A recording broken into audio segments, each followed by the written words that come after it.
A wave of disappointment. One of President Donald Trump's most loyal voting blocs, Cuban and Venezuelan immigrants. Now speaking out in Miami, a Republican stronghold, as the recent wave of deportations hits home and the Trump administration moved to end temporary legal status, or TPS, for more than 500,000 people who arrived during the Biden administration. Elena Conde says she came here from Cuba on humanitarian parole in 2023. Her husband, Ariel Lara, crossed the border with Mexico twice, once in 2019 when he was detained and deported, and then again in 2022. 6 weeks ago, he was taken into custody at his residency hearing. So you did this 3 times. You've crossed the border 3 times illegally, because I don't think she stated legally in any of those crossings. You crossed it 3 times illegally, and you voted for Trump. Guys, this is what you guys wanted. This is exactly what you guys wanted. You wanted exactly what Trump said he was going to do. He said it over and over and over. He's going to deport everyone illegal. It did not matter. You're illegal, you're gone. You guys, make sure you leave a like on this video. Let's talk about it. Subscribe. I'm trying to hit 5,000. Let's talk about it. So he was given an appointment to go to ICE. You told him before he left for that appointment, you don't have anything to worry about. You haven't done anything. Instead, he was transferred to Texas, where we spoke to him from his detention center. Ariel, ¿qué piensas sobre lo que está pasando ahora en este país, en este momento con respecto a las deportaciones? How do you feel about everything that's happening right now in this country with the deportations? You don't understand how this could happen. ¿Qué pensaba que iba a pasar cuando ganó Trump? What did you think was going to happen when Trump won? You're saying you believed the president when he said he was going to deport criminals.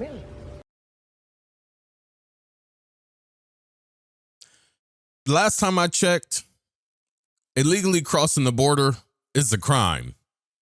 Civil or criminal, it's a crime. And it just makes it worse. It kind of adds like the cherry on top when you're talking about illegal crimes and Trump. President Donald Trump.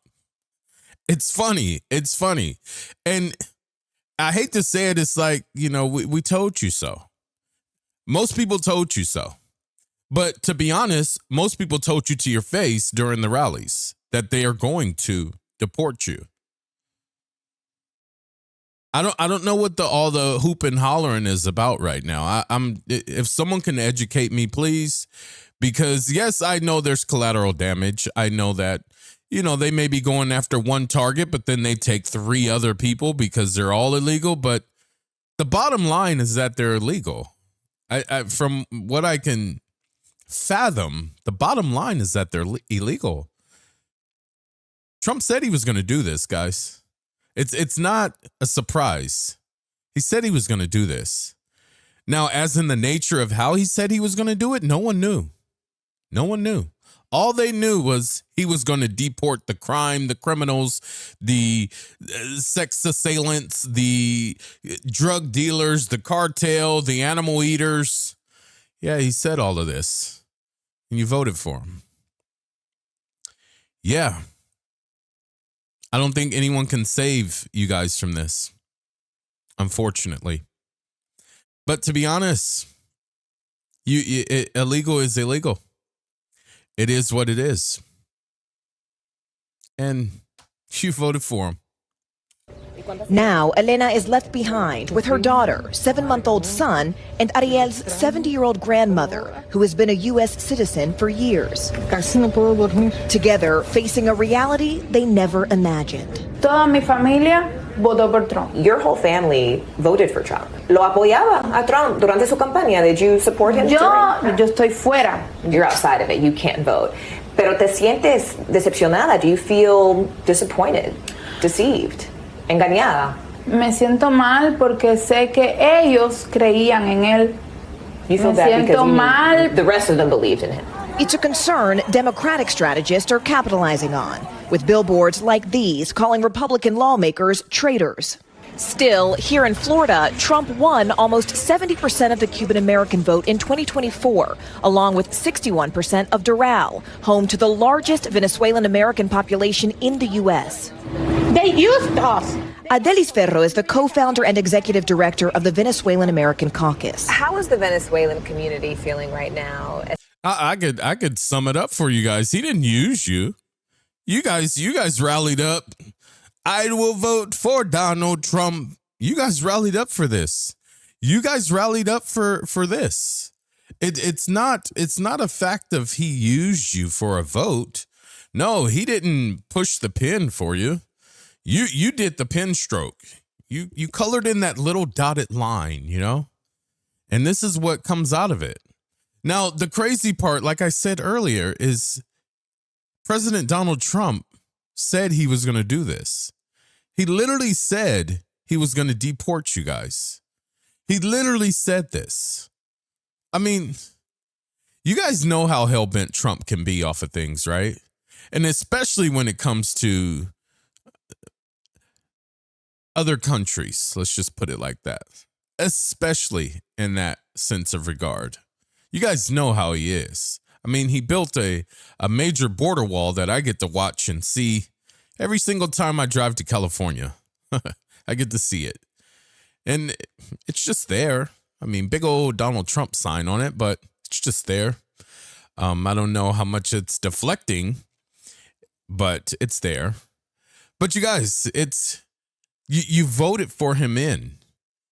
There's no one can resolve this for you. No one can fix it, you know? So you can't be mad that this is what you wanted.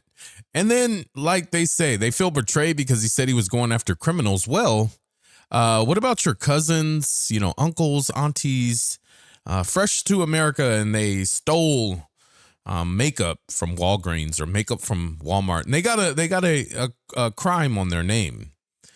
They're now a criminal. And they're now on the list to be deported, and you voted for it. Yeah, you voted for the criminals to go. But you did not realize that your aunt stole something 20 years ago. Or your little cousin went in and got into a fight at a movie theater and got a assault charge or battery charge. They threw a cup of ice at someone, got a battery charge. And they became a criminal. And now they're on the list. Kind of like a repossession list.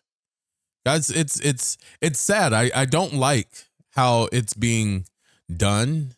I don't agree to, you know, ICE raids and them just going in and running in and going into car washes and just wrangling people up and stuff like that. I don't think that's right.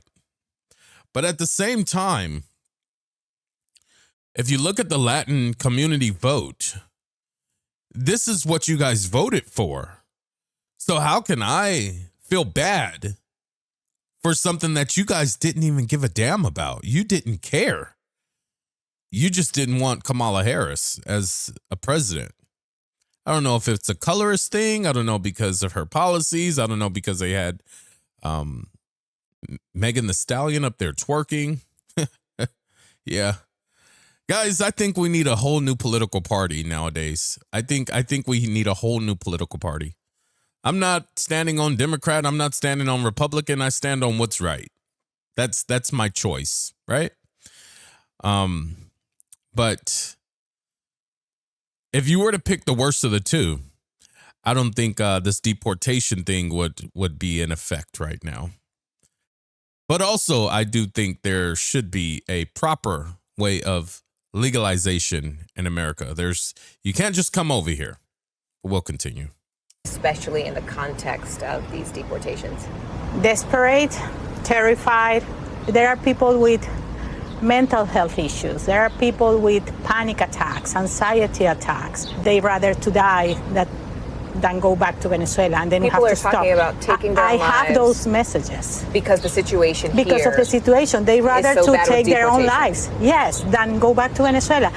The ripple effects affecting families and businesses. This Venezuelan business owner, who asked us not to use his name to protect his business and fellow owners, said the political instability has led to a 20% drop in revenue. It's affected your clients as well as the people who work here. Sí, claro. Entiendo que hay mucha gente que ha invertido, tiene negocio. A lot of people have already invested in businesses here and they've stopped because they just don't know what the future brings. Still, experts say the current turmoil may not hurt the Republican Party. All this stuff done in the first 200 days of the administration. They have a long road ahead before the midterms.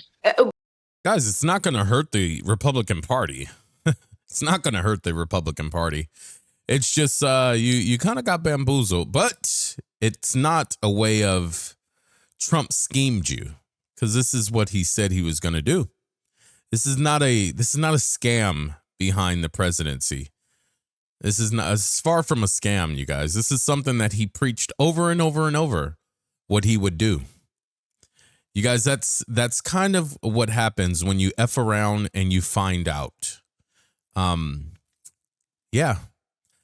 That's my thoughts on this one. There's a lot going on in ICE raids. There's a lot. And I do feel really, really bad for Latinos in America that are forced to walk around with their birth certificate, all that stuff. But I can only feel bad only so far because you voted for it. This is what you wanted. This is the president you wanted and the policies you wanted. Now, did you do your research and due diligence on what entailed in the Project 2025 or what entailed in the deportation and getting illegals out of America, but stripping 500,000 people of their temporary legal status is something Trump said he was going to do. Whether you bend it, break it, color it, wash it, this is what he said he was going to do, guys. Don't be surprised. Do you think that Trump will pay a political price? I'm not sure that Trump or the Republican Party as an institution Not at all. is going to suffer a great deal unless the Democrats can muster an opposition that is a compelling vision as to how things could be done differently. Morgan Radford, NBC News. Yep. Yeah. It's not going to affect Trump. This is actually going to make his ratings higher. There's Democrats and Republicans who don't want illegals in this country, guys. It's not a Republican thing, and it's not a Democrat thing. It's an American thing.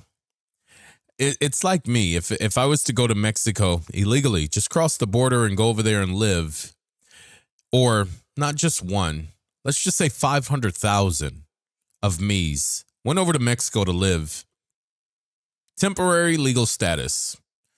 How long do you think before they would say, you know what, guys, you got to go. You got to get legal status. You can't cross over. You can't be coyoted over here. You have to go and follow due process of legalization in Mexico. That's just the way it is. And I don't know why people think America's any different. You guys, let me know your thoughts down below. I really want to have a conversation. I know the trolls will hit the comments. It's all good. Make sure you leave a like down below. Subscribe, comment, share. Till next time, folks. I'll see you in the next one.